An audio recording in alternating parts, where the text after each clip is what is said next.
retirement used to be retiring from work and basically kind of retiring from life. Actually, some people talk about a second adulthood and talk about middle age being more now 55 to 75. It can be hard enough for an individual to figure out, how do I want to live this next phase of my life? But I think it's even more complicated if you're in a relationship. Each of you may have different needs, interests, values, priorities, energy levels, ages, and it can be just much more complicated because you want to think about what's important and what's the vision that you have for yourself, but also, if you're in a relationship, what's the vision that your partner has. Lack of communication, lack of alignment in a close relationship is probably the biggest reason why those relationships end up failing. And here's a case in point. Mature relationships, couples who have been together for decades and they're in that so-called retirement phase of life, whether they're retiring or not, and they're not prepared, they're not aligned, they haven't had the conversations they need to have to figure things out and also to get aligned for what one or both of them are going to do. And by the way, over the last 30 years, the divorce rate amongst those people who are of retirement age has doubled. Here's the solution.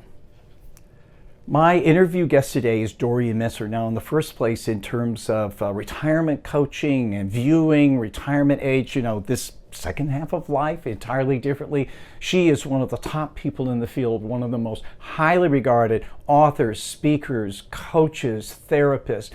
And with this conversation thing, she co-wrote a book with Roberta Taylor called The Couples Retirement Puzzle, 10 must-have conversations for creating an amazing new life together. And in this interview, we're going to go through each one of those conversations. But to start, we're going to put this phase of life, the so-called retirement phase of life, we got to look at it differently than you might assume or presume or has been typical, to kind of help give us the foundation for going through all of these 10 conversations. It is true. Retirement is very much changing, and it's not the retirement that our parents had. And part of that is people are living longer. Back in my parents' generation, the exception was that people lived to be in their 80s or longer. Now, the expectation is that people are going to live into their 80s or longer. Not everybody does, but that is more the expectation. Actually, age 85 and older is the fastest growing segment of our population. And there are more and more centenarians. Centenarians, right? People 100 and older. And kids born today have a 50-50 chance of living into their 100. So it's a changing landscape. And a changing world that we have in the 21st century. And it's not just living longer, but it's also living healthy and engaged. And so people are seeking more from life than the stereotypical retirement, which is another word for withdrawal. Exactly. I mean, retirement used to be retiring from work and basically kind of retiring from life, and it was kind of the winding down. And back then, the life expectancy was much shorter, so people retired and, and probably within the next decade died. But now it's true that there are 20, 30, 40 more years, and it doesn't mean more years of being old. Actually, some people talk about a second adulthood and talk about middle age being more now 55 to 75. So these are years that can be very vital. It can be productive in the sense of working, or it can be productive in the sense of just feeling vital and perhaps becoming creative in a different way than you hadn't been before or never had time to be before. And I always say that it can be hard enough for an individual to figure out, how do I want to live this next phase of my life? But I think it's even more complicated if you're in a relationship. Because in a relationship, each of you may have different needs, interests, values, priorities, energy levels, ages, And it can be just much more complicated because you want to think about what's important and what's the vision that you have for yourself, but also if you're in a relationship, what's the vision that your partner has, and where do they align or not align, and what are some things you want to do together or apart.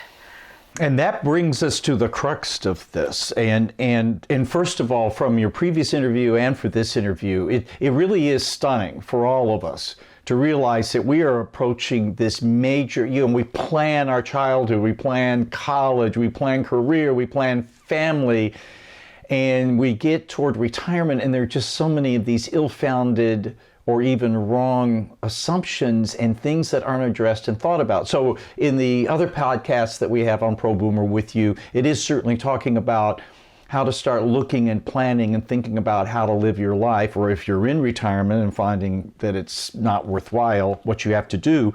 But this other thing is stunning, and that is how rare people actually in relationships talk to each other about it, especially ahead of time. And so therefore your book that you co-wrote with Roberta Taylor called Couples Retirement Puzzle 10 Must-Have Conversations for Creating an Amazing New Life Together, which is just brilliant and should be almost required reading for anybody both in or out of a relationship even. But I want to start out with, before you give us your basic perspective on this, that the very first sentence in the foreword from Fred Mandel, who wrote Becoming a Life Change Artist, 7 Creative Skills to Reinvent Yourself at Any Stage of Life. But his very first words were, the vast majority of people who are about to retire are going to do so with someone else. Not meaning a change of an individual in a relationship, but that we change because of retirement. Expand on that, please. Well, I think it's true that, with living longer, there are many, many different kinds of relationships that people have. Some people are married, some people aren't married, same-sex, heterosexual, companionship, relationships with friends, siblings, adult children. In general, unless we're too isolated, which is not a good thing, we are approaching these retirement years with other people. And so it becomes important to be able to talk to whoever is important in your life. I mean, it could be a spouse, but it may not be. And part of what led to writing this book were that there were studies that started coming out from Fidelity Investment back in 2007, and they do these surveys every 2 years, and other financial institutions also do them now too. And they were looking at couples, and it was saying couples aren't talking about retirement. And so it was at that point that my co-author and I decided, well, let's focus on both communication and couples. But we wrote the book in a way, and I think you commented on that, Paul, although it's called the Couples Retirement Puzzle, we wrote it in a way that it's helpful for individuals too, because for everybody, whether you're in a relationship or not, you need to first puzzle it out for yourself and to think about what's important to you and what's your vision, and then talk with whoever's significant in your life. So I do think that the book is helpful for couples as well as individuals.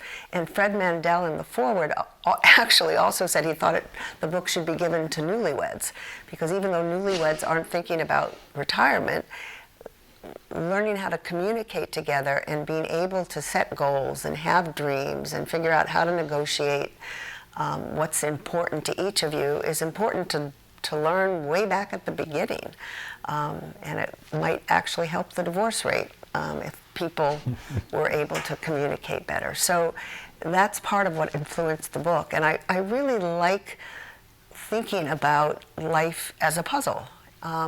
Puzzle is a noun and a verb, and as I just mentioned, one has to puzzle it out, and that's the verb part.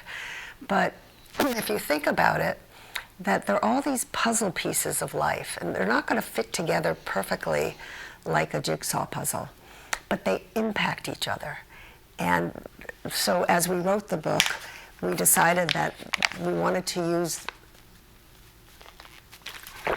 we wanted to use puzzle as the way of thinking about these different questions and different parts of your life. And they're unique to you. Nobody's puzzle pieces are exactly the same size and shape. Some are bigger than others, some are smaller than others, but they impact each other. And I think the two that most impact other choices are finances and health and wellness. Because without figuring out if you have enough to live and not outlive it, that will modify some of the life choices you have in terms of what you can do and where to live, but also your health may impact if you can work or not work, what you can do. So those are two big puzzle pieces that I think impact the other ones. And so let's go through these 10, but I do want to bring up, because I think this is interesting, and I think and we'll follow up on this after we go through the 10, is the very next chapter after you go through your 10 is creating a shared vision. And that's largely what you're doing here with these 10 conversations, correct? Exactly. So the idea is that you think about and even write down what your vision is. And so at the end, with whomever's important in your life, you create a shared vision, which, where you look at a little of what each of you want and need, and the hope is some will align and some might not. And again, trying to figure out what to do or not do alone or together. And that gets into one of them, which is expectation. Sometimes people think, well, we should do everything together. And that's not necessarily good for you, nor is it necessarily what your partner may want too. So these are things to negotiate. I wanted to just mention before we get into the specifics of the 10 areas that the first part of the book that I co-wrote focuses on communication.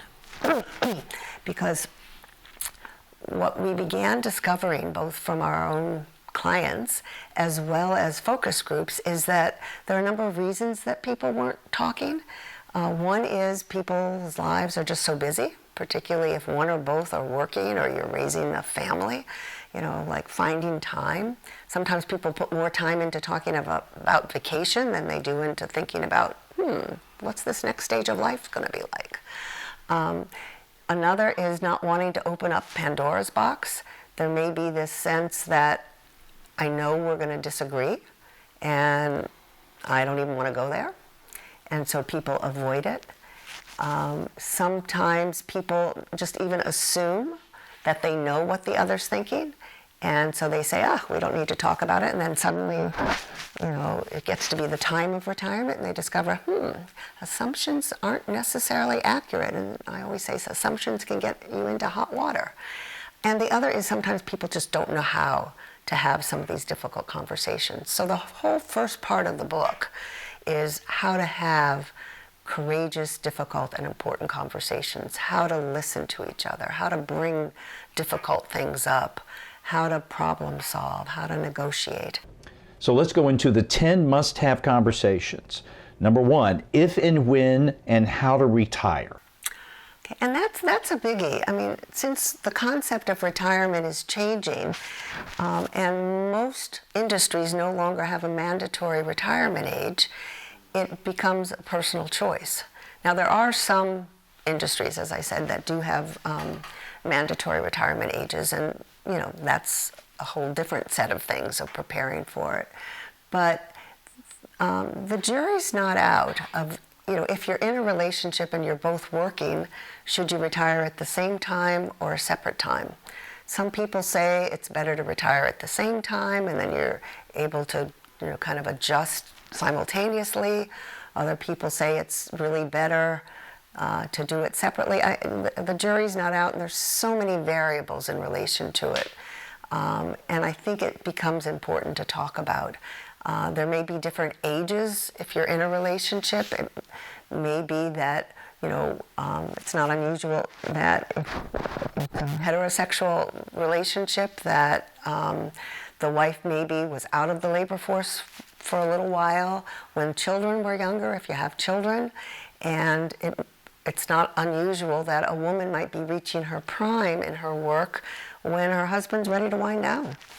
And so that would be a situation where they don't want to retire at the same time, or one might have health insurance and want to keep with the health insurance until both of the partners are eligible for Medicare.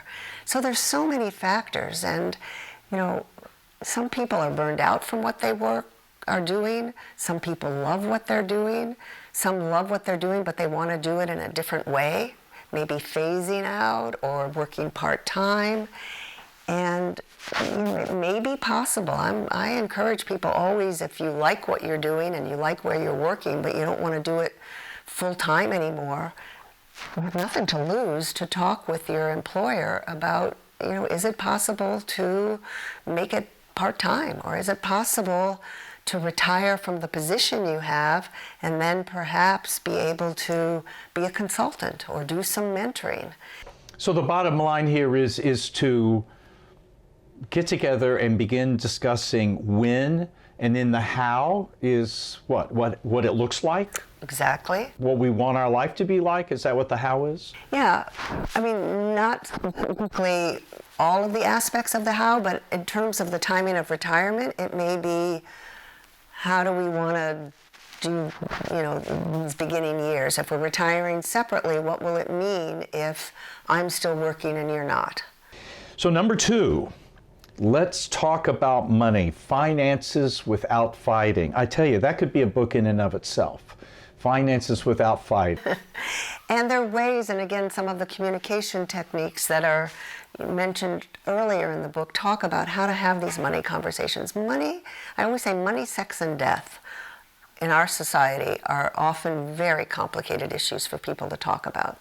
And again, it can vary from, person to person and relationship to relationship. But money, many people, couples are talking about divorcing. Money is generally a big part of it, disagreeing about money. We all have money messages from the past and about how to spend, invest, save. Money means different things to all of us. And so it's complicated enough as an individual, and then it can be very complicated in a relationship. So it's important to find ways to talk about money together.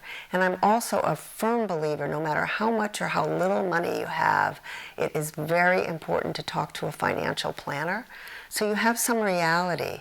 And it's not just a number for the sake of a number, but it's thinking holistically, what's the way you want to live? What are the lifestyle options you want? Because that's going to impact how much money you need for your retirement. And it may impact then, again, how and when to retire. It may be that given some of the things you want to do during your retirement years, that one or both of you may need to keep working for a while in order to be able to have that money. The dilemma is that we're finding more and more that in the boomer population, people are not in a good financial situation. So it's complicated. Finances are very, very complicated, and finances really do impact a lot of the other lifestyle choices that you have. Number 3, changing roles and identities. And that's another really big one. For many of us, if we've worked a good part of our life, our identity is our work. If you've been a parent, your identity may be your parent, being a parent, or it may be both.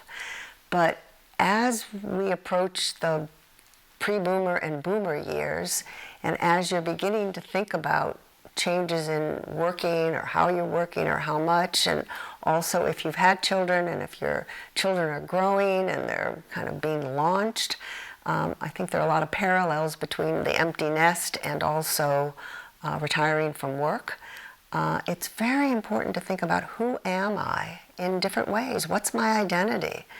Who am I in addition to being a parent, who am I in addition to being whatever career or job that you've been in?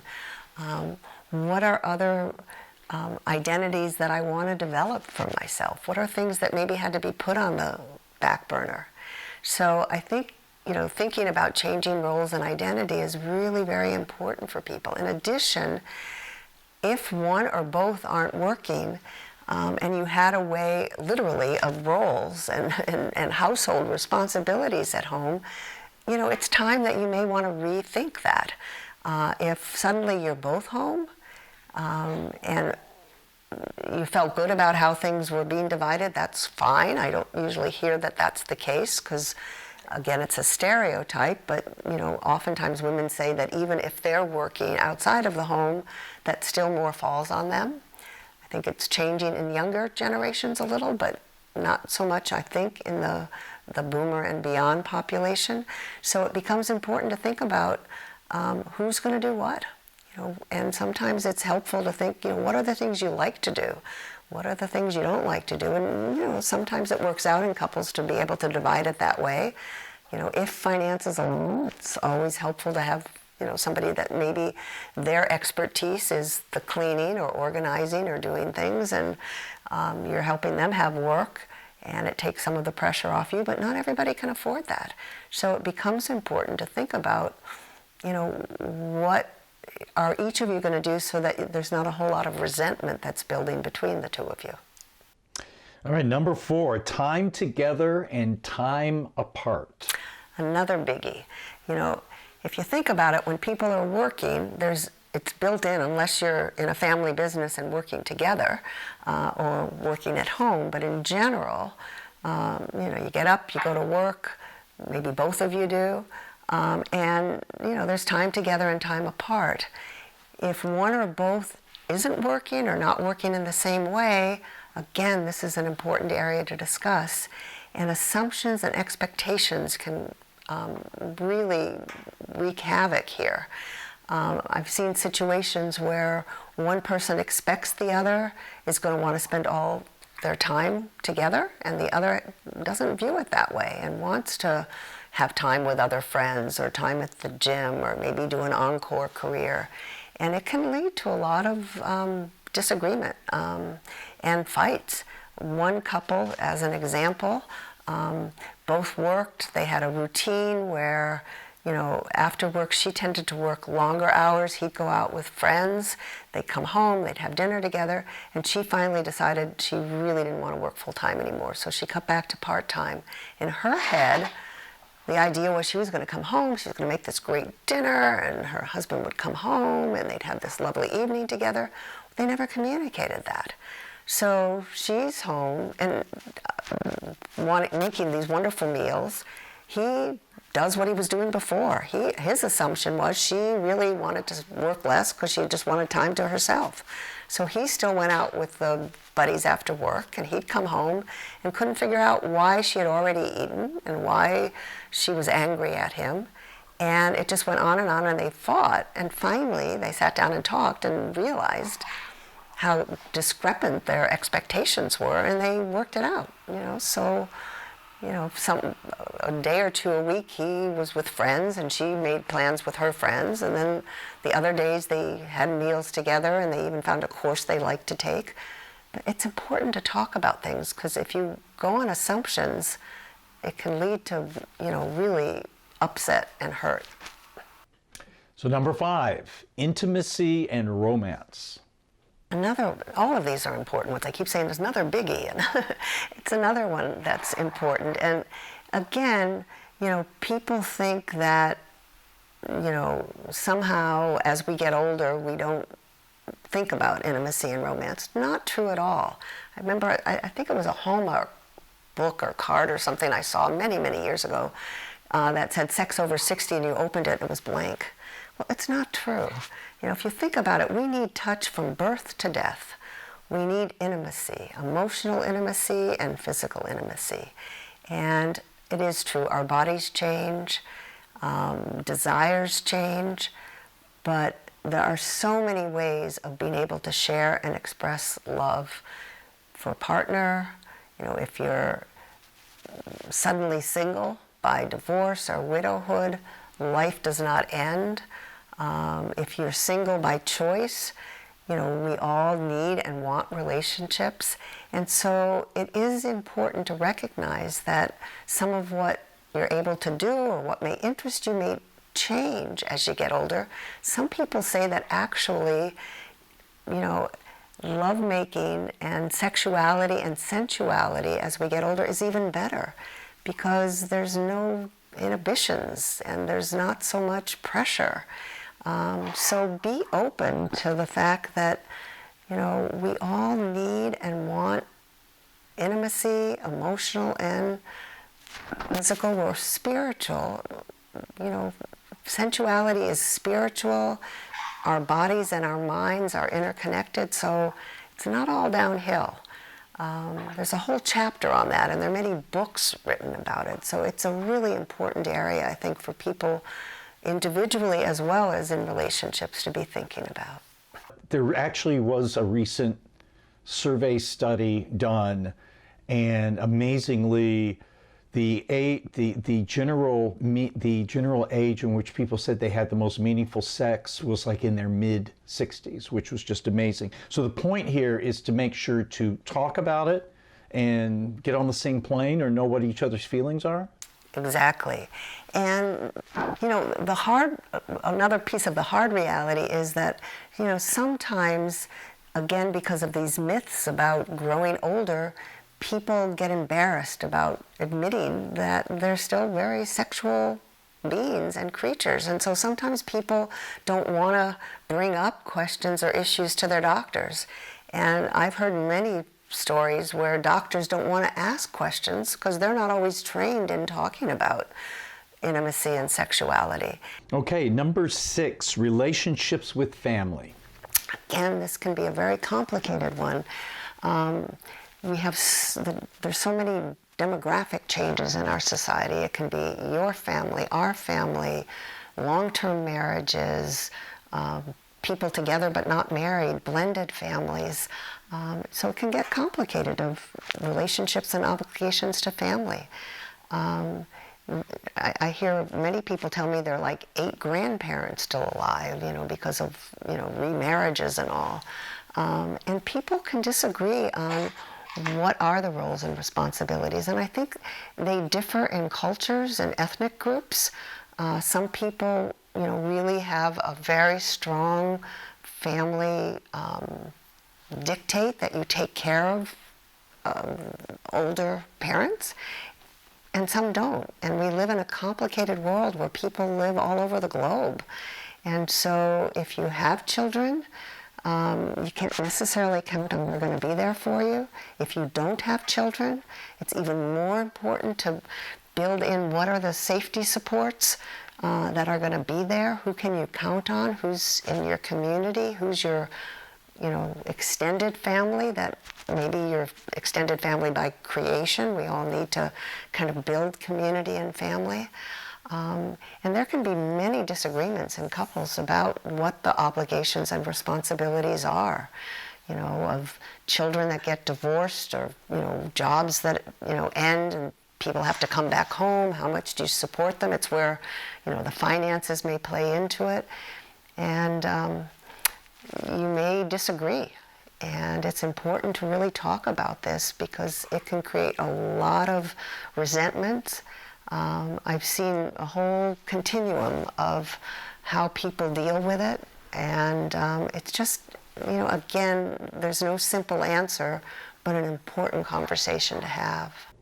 Number 7, health and wellness. Again, I mentioned at the beginning, I think along with finances, health and wellness is so important.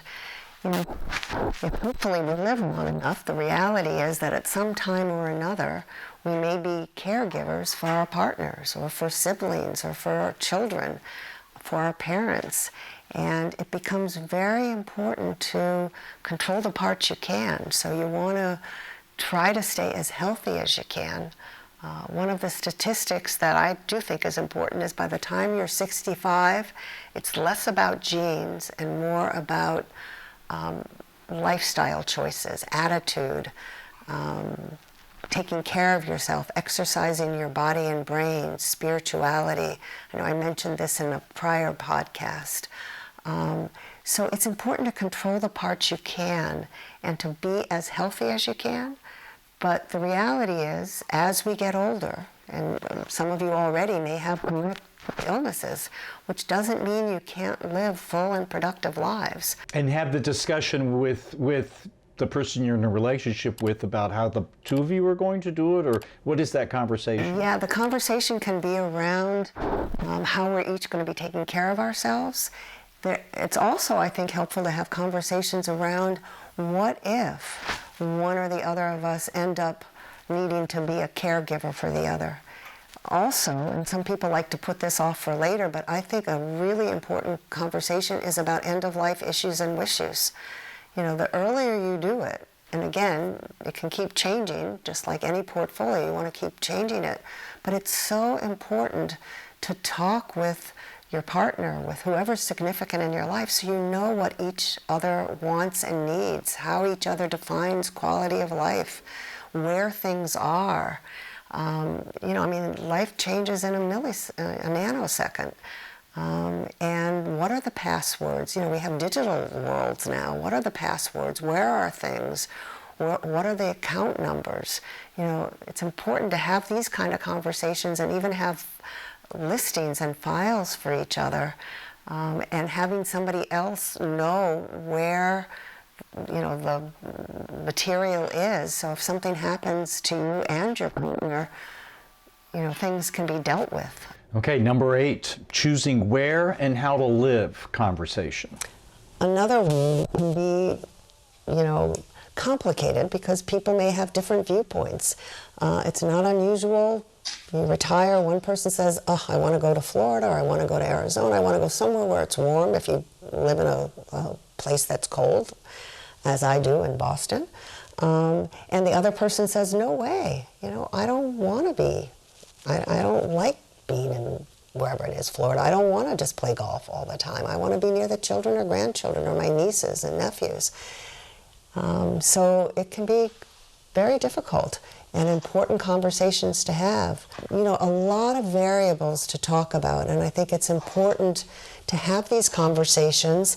And you know, if in fact there's a decision to move, you know, if you think ahead of time, it's really helpful. I mean, there's a lot of things online, there are magazines out there of places to live when you retire.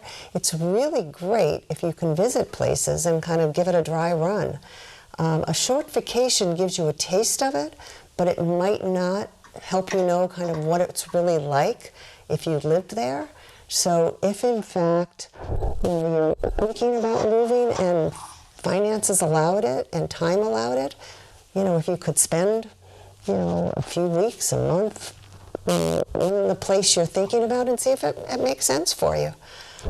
I've seen people, you know, pick up and move to like Costa Rica and think, oh, this is going to be great. I loved it for vacations, only to discover, you know, it was too hard to leave some of the people and things that they left behind, and that, you know, they wanted to vacation but not live there.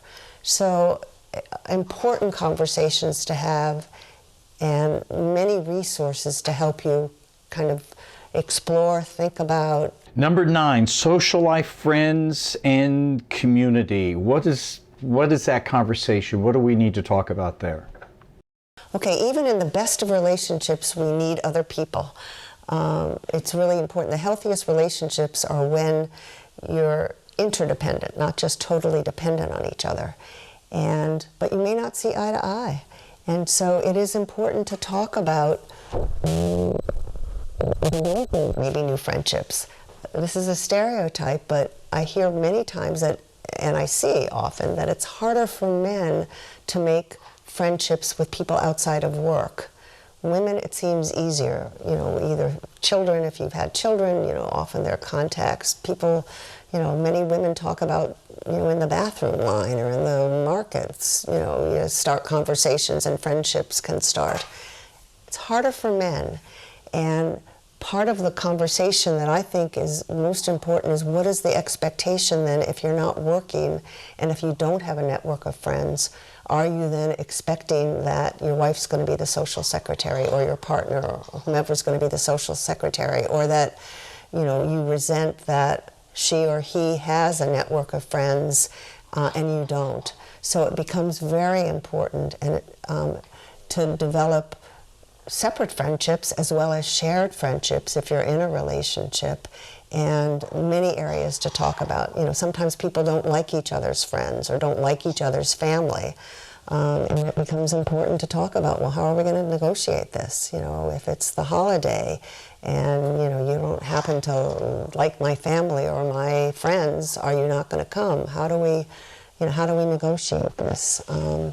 So important conversations about that. But we all need friends and a social life in addition to our partners, so that we're not so super dependent on each other, because then if something happens to one or the other and you haven't recognized that you can have other friendships, it's so much harder on you. So it's really important, I think, to have these conversations. Okay, and last but not least, number 10, purpose, meaning, and giving back. What is that conversation about? So that conversation is, again, people may differ in how they feel about it. It ties into legacy, it ties into philanthropy, ties into spirituality. So it becomes important to both puzzle it out for yourself and talk with your partner about how are you going to build that into your life so that it's part of your life. If one of you has more of it and the other doesn't, it can create a real dysynchrony, and one partner can end up being more depressed and feeling more isolated. The other partner may be fully kind of engaged and feeling a purpose and meaning. I see this happen a lot. So it's important for each of you to talk about it, and to talk about it, if possible, before, to begin to develop some interests so that they're, you know, sort of there and you're already developing them before you retire. And if not, to again recognize maybe something's missing and that you need to talk about it together and talk about it with other people. And again, lifelong learning programs come into it. Maybe doing that together, maybe doing it separately, but it's an important conversation so that there's a sense that each of you are able to feel that sense of well-being and feel connection and engagement and purpose and meaning. By at least having those conversations, what's the dividend? What will that help with, or where will that help get you?